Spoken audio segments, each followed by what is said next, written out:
কলেজে যাওয়ার কথা বলে বাড়ি থেকে বের হয় ২০ বছর বয়সী তরুণী রিঙ্কি। বের হয়ে সীমান্ত পেরিয়ে ভারত থেকে বাংলাদেশে চলে আসে, উদ্দেশ্য প্রেমিক রবির জীবনসঙ্গী হওয়া। প্রেমিকের সাথে দেখা হয় রিঙ্কির, তবে বিয়ের প্রস্তাব দিলে রাজি হয় না প্রেমিক রবি। এরপরেই বাধে বিপত্তি, এক পর্যায়ে বিয়ে না করে পালিয়ে যায় প্রেমিক রবি।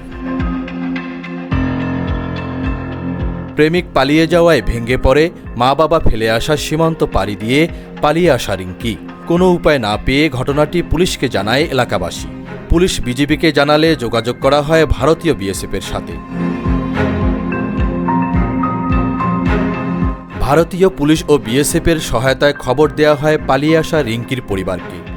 রিঙ্কি ভারতের পশ্চিমবঙ্গের ময়নাগুড়ি এলাকার আব্দুর রহিমের মেয়ে। প্রেমিক রবি মিয়া লালমনিরহাটের পাটগ্রাম পৌরসভার থানাপাড়া এলাকার আমিনুর রহমানের ছেলে।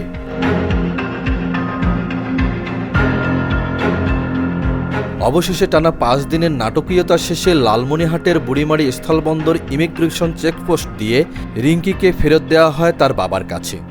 তবে মেয়েকে পেলেও মেয়ের সাথে প্রতারণা করা হয়েছে বলে ক্ষোভ প্রকাশ করেন তিনি। মিথ্যা ভালোবাসার লোভ দেখিয়ে তাকে যে ফুসলে নিয়ে গিয়ে বাংলাদেশে ওর পাচারের উদ্দেশ্যে, যদি ভালোবাসতো ছেলে কোনোদিনও ওকে ছেড়ে যাইতো না। আমি চাই যে ছেলে ওকে ফুসলাইয়ে নিয়ে গিয়ে এত বড় ওর একটা কলঙ্ক রটালো, তার উপযুক্ত।